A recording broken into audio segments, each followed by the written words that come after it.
Welcome to Bind EduTech, and this is a continued class of the chapter Going Places. हम लोग इस chapter के climax को पढ़ रहे हैं, क्लाइमेक्स के थ्रू जा रहे हैं और क्लाइमेक्स में हम लोगों ने देखा कि सोफ़ी को अनरियलिस्टिक ड्रीम्स देखने का रिज़ल्ट जो है वो डिज़अपॉइंटमेंट और सैडनेस का बोझ दे देता है उसको, उसका अनरियलिस्टिक ड्रीम्स। और सोफ़ी जो है उदास होकर के वापस घर जाने लगती है। तो उस जगह पे जहाँ पे वो बताई थी लोगों को, वहाँ पहुँचती है तो एक बार फिर से री इमेजिन करने लगती है उसके बारे में। वो हम लोग टेक्स्ट पढ़ चुके हैं, उसके एक्सप्लेनेशन में थे कि सोफ़ी की हाइट वहाँ लिखी है टेक्स्ट में, their eyes are on the same level. तो इसका मतलब है कि सोफ़ी की आँखें जो हैं वो सोफ़ी का हाइट जो है और वो बराबर है लगभग डैनी कैसे से, इसीलिए उनकी आंखें जो हैं वो सेम लेवल पे बताई गई हैं। फिर उसके नोज़ को डिस्क्राइब की थी कि ब्राउन स्पॉट्स थे उसके नोज़ पे और स्लाइटली बेंट अपवर्ड, उसका नोज़ बेंड स्लाइटली अपवर्ड। उसका स्माइल के बारे में शाई वर्ड यूज़ की है। फिर उसके टीथ्स विजिबल होते हैं, वो इमेजिन कर रही है। सोफ़ी कंटिन्यूज़ हर इमेजिनेशन, सोफ़ी अपने इमेजिनेशन को और आगे ले जाती है और कंटिन्यू करती है। तो फिर उसके आँखों के कलर को, ग्रीन कलर, उसके आँखों के चमक, जब वो एक दूसरे को देख रहे थे और उसकी आँखों की तुलना की है सोफ़ी ने गेज़ल्स आई से, क्योंकि एक डर दिखा सोफ़ी को उसकी आँखों में। और फिर सोफ़ी ने जब अपनी नज़रें हटा ली तब भी वो थोड़ी देर सोफ़ी को देखता रहा और वापस सोफ़ी जब मुड़ करके उसको देखती है तो सोफ़ी जो है वो एक्साइटमेंट में ब्रेथलेस हो जाती है, आउट ऑफ ब्रेथ हो जाती है। फिर उसके बाद जो उसने सोफ़ी ने मांगा था ऑटोग्राफ, वहाँ वापस टेक्स्ट बुक में आते हैं। And he says I don't seem to have a pen at all. और ऑटोग्राफ मांगने पर डैनी कैसे का रिप्लाई आता है कि पेन उसके पास नहीं है।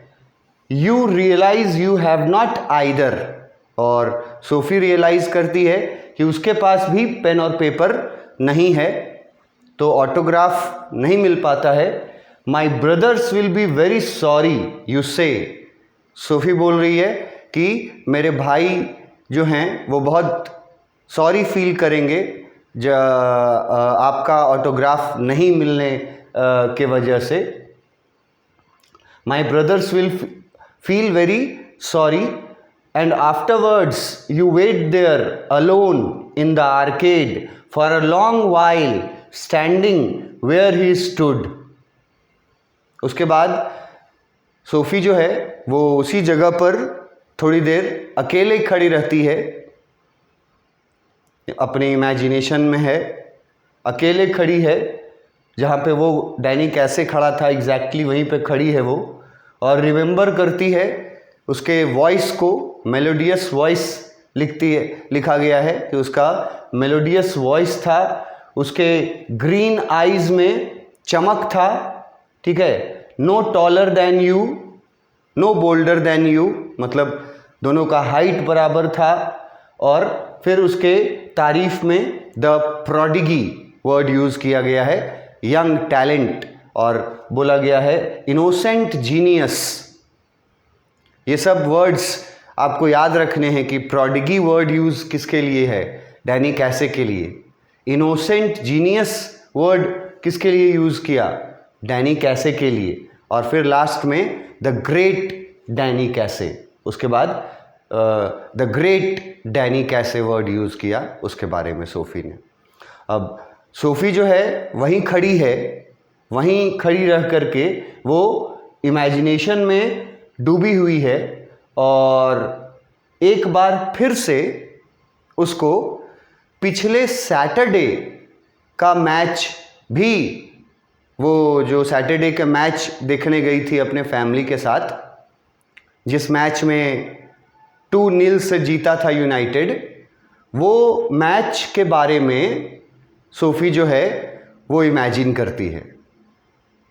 पहले तो अपने और उसके मुलाकात के बारे में इमेजिन की, फिर वहीं पर बहुत देर तक खड़ी रहती है सोफ़ी और इमेजिन करती है, याद आने लगता है उसको सैटरडे का फुटबॉल मैच जो एक्चुअली में वो देखने गई थी।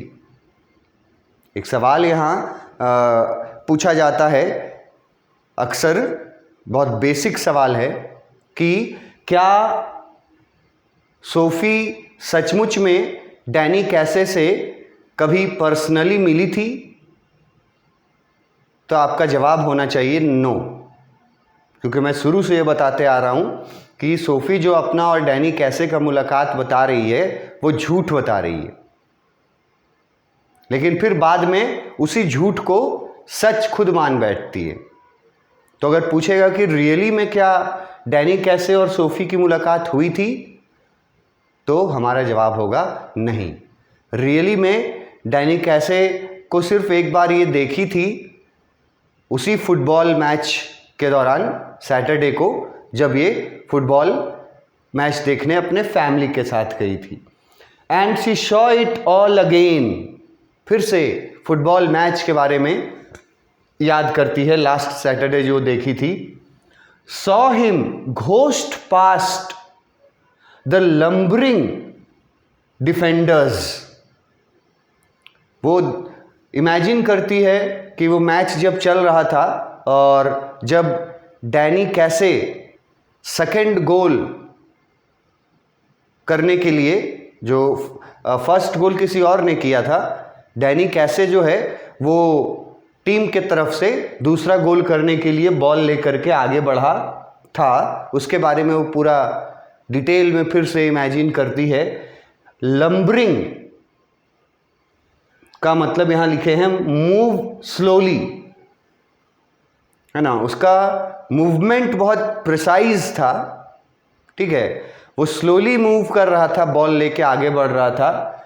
और जो दो बड़े बड़े डिफेंडर्स हैं, अपोजिट टीम के जो डिफेंडर्स थे, वो लोग सामने आते हैं डिफेंड करने के लिए, तो वो बॉल को उनसे छकाते हुए, उनको छकाते हुए वो बॉल को लेकर के आगे बढ़ता है।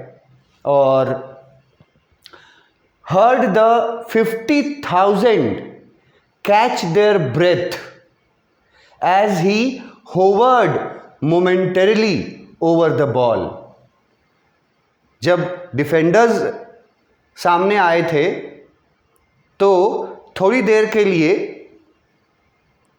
डैनी कैसे थोड़ी देर के लिए मोमेंटरीली, होवर्ड वर्ड लिखा हुआ है जिसका मतलब मैंने लिखा है stop for a moment. Ball जब लेकर के आगे बढ़ता है गोल के पोस्ट की तरफ डैनी कैसे, तो डिफेंडर्स आते हैं रोकने के लिए मैच में, और उन डिफेंडर्स को छकाता हुआ वो आगे बढ़ता है और मोमेंटरीली वो स्टॉप होता है, थोड़ी देर के लिए वो बहुत फॉर अ मोमेंट वो रुकता है जजमेंट लेने के लिए। और जब वो रुकता है थोड़ी देर के लिए तो वहाँ पे मौजूद 50,000 दर्शकों की सांसें रुक जाती हैं। बताया गया कि स्टेडियम में 50,000 इतने लोग थे स्टेडियम में, उन सब की सांसें रुक जाती है, को लिखता है कैच देयर ब्रेथ। उन सब की सांसें रुक जाती हैं कब? जब वो थोड़ी देर के लिए स्टॉप करता है बॉल के साथ, मतलब बॉल लेकर के आगे बढ़ता है, डिफेंडर्स को छकाता है और उसके बाद जब थोड़ी देर के लिए वो अपना डिसीजन ले रहा होता है शॉट लेने का, उस समय 50,000 दर्शकों की सांसें थम गई थी कि अब क्या होगा। एंड देन उसके बाद द एक्सप्लोजन ऑफ साउंड, सांसें थम जाती हैं मतलब एक तरह से है पिन ड्रॉप साइलेंस हो जाता है थोड़ी देर के लिए। 50,000 दर्शकों की सांसें थम जाना, इसका मतलब है कि पूरा साइलेंस हो जाता है स्टेडियम में जब वो रुकता है बॉल को लास्ट मोमेंट पे शॉट मारने से पहले। उसके बाद जब वो स्ट्रक करता है बॉल को, स्ट्रक का मतलब है टेक अ शॉट, जब वो बॉल को शॉट लेता है, स्ट्रक करता है और उसके बाद स्ट्रक करने के बाद बॉल जो है वो crisply into the goal, crisply word use किया है जिसका मतलब है नीटली। तो जब बॉल लेकर के वो आगे बढ़ता है तो थोड़ी देर के लिए मोमेंटरली वो पॉज लेता है एक, और उसके पॉज लेने के कारण 50,000 दर्शकों की सांसें रुक जाती हैं और फिर उन्हीं 50,000 दर्शकों की का एक एक्सप्लोजन सुनाई देता है। लिखा हुआ है यहां एक्सप्लोजन ऑफ साउंड, साउंड का एक्सप्लोजन।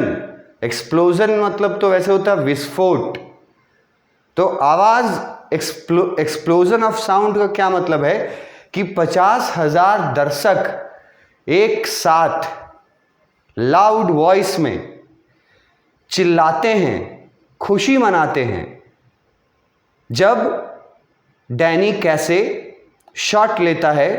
और बताया गया था पहले मैच का बात जब पढ़ा रहे थे तो बताया गया था कि वो गोल पोस्ट के 12 यार्ड पहले से, गोल पोस्ट के 12 यार्ड के डिस्टेंस से वो शॉट लेता है, 12 yards from the goal post, ये याद रखना। 12 यार्ड के डिस्टेंस से वो शॉट लेता है और नीटली, क्रिस्पली, नीटली उसका शॉट जो है वो गोल में चला जाता है। और उसी के साथ द सडन थंडरस इरप्शन, अचानक से, सडन थंडरस इरप्शन का मतलब है very loud explosion of sound. जैसे ही सक्सेसफुली गोल होता है तो वो जो 50,000 दर्शक थे उनके खुशी के मारे चिल्लाने का आवाज पूरा स्टेडियम में गूंजने लगता है और उस आवाज को बोला है, लिखा गया है टेक्स्ट में, थंडरस इरप्शन, मतलब लिखा है very loud explosion of sound. तो जैसे ही गोल होता है तो वो 50,000 दर्शक जो हैं एक साथ चिल्लाते हैं खुशी में, उस गोल के खुशी में, ऑफ एक्सल्टेंट एप्रोबेशन। एक्सल्टेंट का मतलब है हैप्पी और एप्रोबेशन का मतलब है टू प्रेज समवन।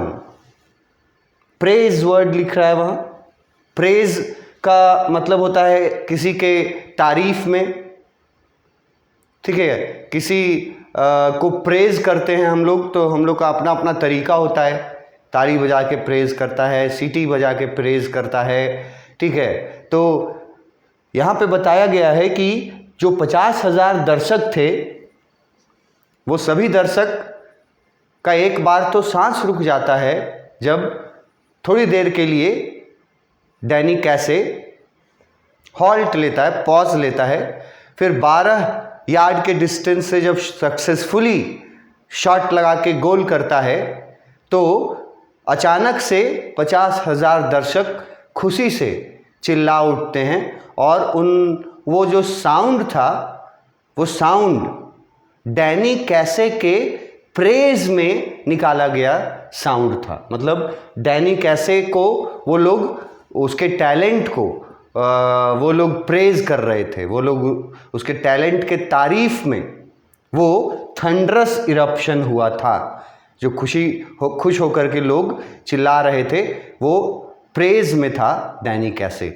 कैसे के सपोर्ट में वो लोग चिल्ला उठे थे। Thunderous eruption, praise someone. यहाँ पे हमारा जो स्टोरी है वो फिनिश होता है उस इरप्शन का। थंडरस इरप्शन जो है ना, ऑफ एक्सल्टेंट एप्रोबेशन, थोड़ा भारी भारी वर्ड यहाँ यूज किया है, लेकिन मीनिंग बहुत सिंपल है। और स्टोरी में ये तब हो रहा है जब सोफी डिसअपॉइंट होकर के, सैड होकर के वापस लौट रही है घर। तो मैसेज भी मिल चुका है ऑथर का हमें। तो वापस लौटते वक्त उस जगह पे पहुंच करके वो री इमेजिन तो करती ही है, साथ में वो सैटरडे के मैच के बारे में भी इमेजिन करती है कि कैसे उसने गोल किया था तो 50,000 दर्शक एक साथ उसके तारीफ में तालियां बजाने लगे, हल्ला शोरगुल मच गया पूरे स्टेडियम में, जो डैनी कैसे के प्रेज में था, उसकी तारीफ में था। और उन तालियों की गड़गड़ाहट या वो जो एक्सप्लोजन ऑफ साउंड है, वो सोफी फील करती है, वहाँ खड़े खड़े फील करती है कि 50,000 दर्शक जो हैं वो डैनी कैसे को प्रेज करने के लिए, उसके गोल मारने के बाद खुशी से चिल्ला करके और डैनी को प्रेज करते हैं। यहाँ पर इस स्टोरी को फिनिश कर दिया गया है। अब इसके आगे ये नहीं बताया गया कि सोफी घर पहुंची तो फिर क्या उसका बात हुआ, आगे क्या हुआ, ये सब नहीं बता करके यहीं पर एब्रप्टली स्टोरी को फिनिश कर दिया गया है। फिनिश इसलिए कर दिया गया क्योंकि स्टोरी का जो मकसद था वो पूरा हो चुका है। ऑथर का जो मकसद था इस स्टोरी के पीछे, टीनेजर्स के प्रॉब्लम्स को हाईलाइट करना और एक तरह से टीनेजर्स के लिए एडवाइस भी था कि अगर आप अपने उस उम्र में लिमिट में रह करके ड्रीम्स नहीं देखिएगा तो उसका क्या रिजल्ट हो सकता है। वो रिजल्ट सोफी के सैडनेस और डिसअपॉइंटमेंट के रूप में मैसेज मिल चुका है। इसीलिए इसको और आगे बढ़ाने का कोई मतलब नहीं था स्टोरी का, तो ऑथर ने स्टोरी को वहीं पर फिनिश कर दिया है। लास्ट तक सोफी का जो डे ड्रीमिंग है उसको लास्ट में भी हाईलाइट किया गया कि कैसे वो वहीं पर खड़ी होकर के और उस सैटरडे का मैच के बारे में सोचती है, तो तालियों की जो गड़गड़ाहट है वो सोफी को सुनाई पड़ती है, महसूस होती है जब डैनी कैसे गोल करता है। इसका एक्सप्लेनेशन भी देख लो क्विकली। सोफी कंटिन्यूज हर इमेजिनेशन। सोफी अपना इमेजिनेशन कंटिन्यू करती है। तो उसके पास पेन नहीं है, सोफी के पास भी नहीं है। सोफी बोलती है कि ब्रदर्स को बुरा लगेगा। फिर सोफी कंटिन्यूज हर इमेजिनेशन।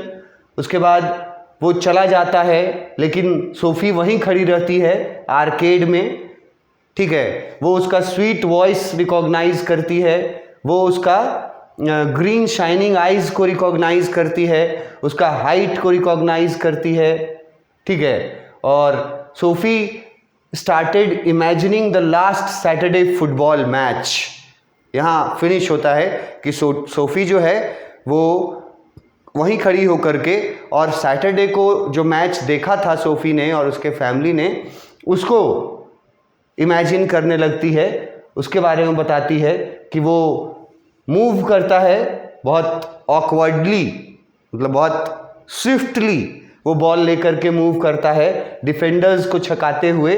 50,000 दर्शक शांत हो जाते हैं जब वो स्टॉप होता है थोड़ा देर के लिए, जब वो पॉज लेता है, और उसके बाद then he kick the ball into the goal, और जब फिर वो शॉट लेता है 12 यार्ड्स के डिस्टेंस से, one could hear the sound as he kick the ball with great force.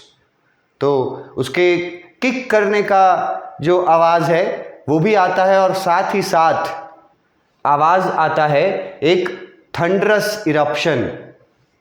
There was huge noise from the happy crowd to praise Danny कैसे।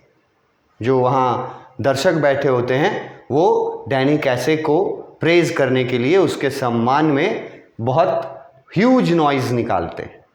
वो ह्यूज नॉइज़ जो है वो सोफ़ी फील करती है अपने ईयर्स में, अपने कानों में, और यहाँ पे इस चैप्टर को कर दिया गया द एंड। तो ऐसा चैप्टर जो शुरू हुआ था सोफ़ी के और जैंसी के सीन से, जब सोफ़ी और जैंसी स्कूल से घर आ रही थी तो सोफ़ी का डे ड्रीमिंग वहाँ से हाईलाइट करना शुरू करते हैं ऑथर कि कैसे डे ड्रीमर थी सोफ़ी, ठीक है। और फिर जो मकसद था ऑथर का कि ये जो डे ड्रीमिंग है वो यंगस्टर्स को, मतलब टीनेजर्स को नुकसान क्या पहुंचाता है, वो नुकसान सोफ़ी को पहुंचा। ये उसका क्लाइमेक्स होता है जब उसका रिजल्ट भी मिल जाता है। सोफ़ी को ये रियलाइज़ हो जाता है कि उसको एक बोझ के तले, डिसअपॉइंटमेंट और सैडनेस के बोझ के तले सोफ़ी को अपना पूरा ज़िंदगी बिताना पड़ेगा। लेकिन बार बार सोफ़ी अपने आप को भी समझाते रहती है कि जाने दो, अगर किसी को नहीं यकीन हो रहा है मेरी बातों पर तो ना सही, बट मैं और डैनी कैसे हम दोनों तो जानते हैं कि हम लोग मिले थे। ये बार बार बताया गया है, ये हिंट करने के लिए कि कैसे सोफ़ी जो है वो अपने ही बोले गए झूठ को अब रियल मानने लगी है कि हाँ सचमुच में मिले थे। और फिर लास्ट में उसका फुटबॉल मैच का इमेजिनेशन वहीं पर खड़ी होकर के जहाँ से फिनिश करता है ये चैप्टर, कि उसके गोल मारते ही, डैनी कैसे के गोल मारते ही 50,000 जो दर्शक थे वो उसके सम्मान में उसको प्रेज करने के लिए हैप्पीली, खुशी होकर के, और they make a loud noise to praise Danny Casey. और वो नॉइज़ जो है, थंडरस इरप्शन, वो सोफ़ी के कानों में गूंजने लगता है। यहाँ पे इस चैप्टर को एंड कर दिया गया है। ये चैप्टर्स हमने टेक्स्ट बुक से लाइन बाय लाइन इसका एक्सप्लेनेशन, वर्ड मीनिंग्स, ये सब हम लोगों ने कवर कर लिया है। और नेक्स्ट क्लास में हम लोग जो हैं वो इस चैप्टर से रिलेटेड क्वेश्चंस देखेंगे कि कौन कौन से क्वेश्चंस इस चैप्टर से रिलेटेड पूछेगा, और सॉल्व्ड आंसर्स भी हम लोग डिस्कस करेंगे। और वो क्वेश्चन आंसर डिस्कस जिस वीडियो में करेंगे, उस वीडियो को देखने से पहले अगर आप पूरा एक्सप्लेनेशन इसका नहीं देख लेते हैं स्टोरी का शुरू से अंत तक, तब तक आप क्वेश्चन आंसर्स में का वीडियो में आप उतना समझ में आपको नहीं आएगा जितना आना चाहिए। अब अगर उसको तुम पढ़े नहीं रहोगे तो सवाल जब आप डिस्कस करेंगे तो कहाँ से समझ पाओगे? It is very obvious. तो पहले तो आपको पूरा चैप्टर जो मैं लाइन बाय लाइन गया हूँ, वर्ड बाय वर्ड जो मैंने चैप्टर को एक्सप्लेन किया है, तो उसको अगर आप पूरा कवर अप किए हैं, उसके बाद आपको क्वेश्चन आंसर्स को डिस्कस करने में समझ में आएगा कि क्या क्वेश्चन पूछा जा रहा है, चैप्टर में कहाँ से पूछा जा रहा है और इसका जवाब क्या होना चाहिए। तो आंसर्स जो हैं वो आप लोग कीवर्ड्स से बना भी सकते हैं, जैसा मैं क्वेश्चन आंसर डिस्कस करते वक्त बताऊंगा आपको। तो ये चैप्टर पहले स्टोरी जो है सोफ़ी का, वो पूरा आप लोग पढ़ लें, लाइन बाय लाइन देख लें वीडियोस को, और उसके बाद क्वेश्चन आंसर्स वाला वीडियो जो हम लोग नेक्स्ट क्लास में बनाना शुरू करेंगे। तो थैंक यू।